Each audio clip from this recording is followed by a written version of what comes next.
சீனிவாசனுங்க. ஊர் வந்து சாணாரப்பட்டி, வனவாசி கிராமம். இந்த முடக்கை வராகி அம்மன் கோயிலுக்கு ஒரு 5 மாதமா போயிட்டு வந்து செய்கின்ற தொழில் வந்து கொஞ்சம் நல்லா இருக்குன்னு சொல்லி நடந்துச்சோம். தொழிலில் ஓரளவுக்கு நல்லா நடந்தது. மறுபடியும் இன்னும் நிறையா வந்து நடத்தி கொடுக்கணும்னு நம்மளை வேண்டிட்டு மாதம் கோயிலுக்கு போயிருக்கிறோம். குறைவில்லாத கொடுப்பா. அது கண்டிப்பாக அது வந்து அதில் மேலும் மேலும் படிப்படியான வளர்ச்சி இருக்குமே தவிர குறையாது. காது 2 கால் அடிக்கிட்டு கட்டுருந்தேன். சரிங்க, அது குடிக்க வச்சு இப்போ காது நடக்குது. நல்லா நடக்கிற கை கால் வலுவை கொடுத்துருக்குறா நான் வாராகி, புரியுதா? அது உனக்கு மட்டும் தெரிஞ்சா போதும். உன் மனசாட்சிக்கு இந்த அம்மா நல்லா வச்சிருக்கிறாளும், புரியுதா? ரைட்டு. அம்மானை வந்து விடாத பிடிச்சிக்கோ, அவ சகல ஐஸ்வர்யம் கொடுப்பா, புரியுதா? அதனால வாங்க வந்துனே இருங்க. இதுன்னு அந்த மாதிரி இதுன்ட்டு பேரெல்லாம் கொடுத்து ஒரே மாசம் வந்து 1 மாசத்துலயே வேலை கிடைச்சிருச்சு. எத்தனை வருஷம் 20 வருஷமா கிடைக்காத வேலையா? அங்க திரும்பி பாருங்க, பார்த்து சொல்லுங்க.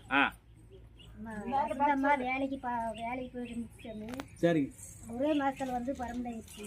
சரி. இந்த கோயிலுக்கு நான் வந்துட்டு இப்போ 5 மாசம் வந்துட்டு நான் வசந்தம்மா ஒரே மாசம் வந்ததா வேலை கிடைச்சிருச்சு. சரி. நீங்க தான் வசந்தம்மாவா? வசந்தம்மா. ஓ சரி சரி. நான் அம்மா. சரி, பொண்ணு. சரிங்க, சந்தோஷம். வேலை கிடைச்சதுண்டு. நிறைய இருக்குங்க. போன வருஷம் அப்படித்தான் மார்கழி மாசம் மாலை போடலங்க. வண்டி நம்மளுக்கு வந்து கர்நாடகால ஓடிட்டு இருந்துச்சுங்க. கஷ்டப்பட்டு 3 மாசம் ஓடிட்டு இருந்தே அவங்க வந்து அமௌண்ட் கொடுக்காத நிறுத்தி வச்சிட்டாங்க. கிட்டத்தட்ட 3,30,000ங்க. வண்டி எடுத்துட்டு வந்த சண்டை பண்ணிக்கிட்டு தம்பி வண்டி எடுத்துட்டு வந்துட்டாப்ல, வீட்டுக்கு எடுத்துட்டு வந்துட்டாப்ல.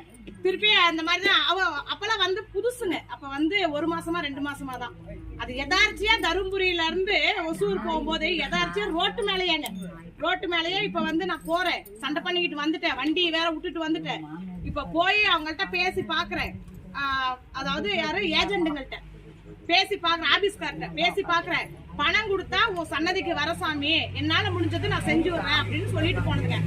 தர்மபுரி கூட தச்சாடுங்க. அந்த மயிரவர் ஏதோ சொன்னாங்க, ஏதோ ஒரு நல்லம்பள்ளி அந்த ஊருக்கிட்ட போகும்போது தம்பிக்கு போன் வருதுங்களாம்.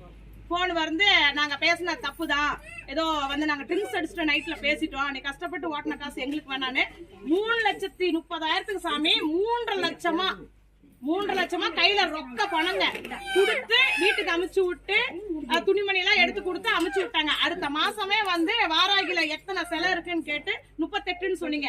40 மாலையா வந்து போன வருஷம் நாங்க வாங்கி போட்டுட்டோம். ஒரு பெரிய பாக்கியம். அந்த 3 லட்சம் பண்ணாத பண்ணு நம்ம யாரும் கேட்க போறது.